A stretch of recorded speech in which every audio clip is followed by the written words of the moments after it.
ესე იგი, რა ხდება აქ?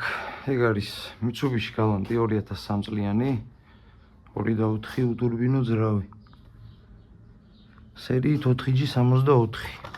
ამანქანას პრობლემა აქვს შემდეგი. გაზზე აი უცებ ფეხის მიჭერისას, ადგილიდან დაზვრისას გვდავს, აქვს მომატებული წვა და ძრავზე ჩავარდნები. კომპიუტერულად შევამოწმე ეს მანქანა. ეხლა ვფიქრობ, რომ ამ ძრავს აქვს აერის დანაკარგი.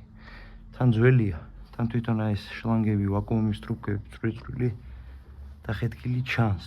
აგერ გვაქვს პოლის აპარატი, პლუსი პლუსზე, მინუსი მინუსზე.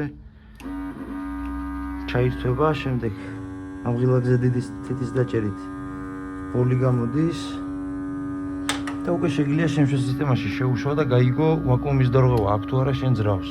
ეს შემშვებ სისტემაში. გამშვებ სისტემაშიც შეგიძლია, მაგრამ ის მოწდება გამონობელქვის სისტემიდან. ამ ეტაპზე რაც უნდა ვქნათ, არის ის, რომ აი ეს მოხსნათ შემშვები, შემდეგ ეს ვოздухамერი, ჰაერის ამთვლელი და აქედან უკვე გავსინჯოთ ჩვენი ავტომობილი ჰაერის აღებაზე.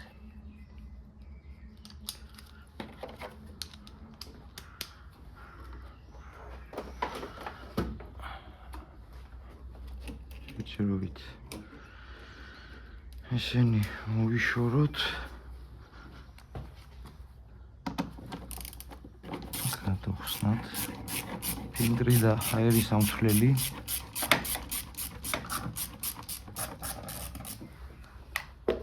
შევძლოთ ჰაერის შესვლა.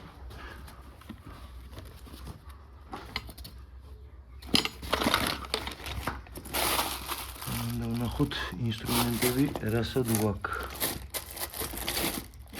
და რასად მივაგია.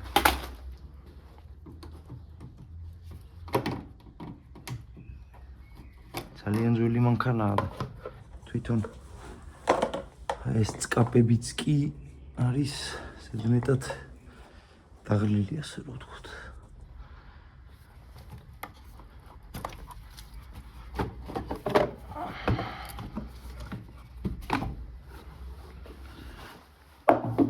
ესეც მოიხსნა.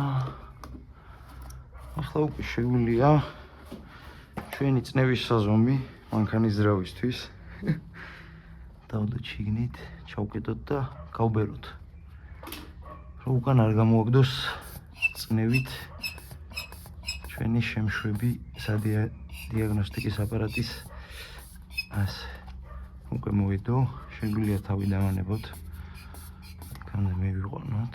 აქედან უნდა შევუშვათ აპარატიდან უკვე ჩვენი ბული, რომელთაც გავიგებთ მანქანას აქვს თუ არა ვაკუუმის პრობლემა.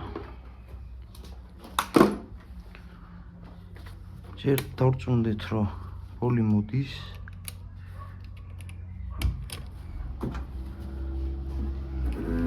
ჩაირთვება, დაიწყებს მუშაობას, შუაში აქვს სპირალი და ის ამ სპეციალურ ხსნარს წვავს და შედეგად გამოდის ბული. რაც გვეხმარება, რომ ნახოთ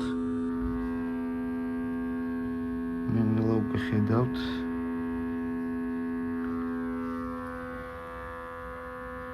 შეგვიძლია უკვე შევუშვათ.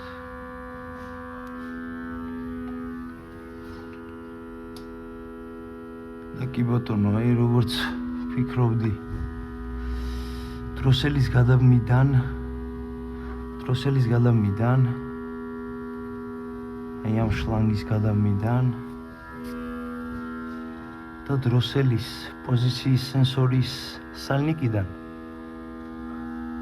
აქ მეორე მხარე აქედანაც საკმაოდ დიდი დანაკარგი აქვს.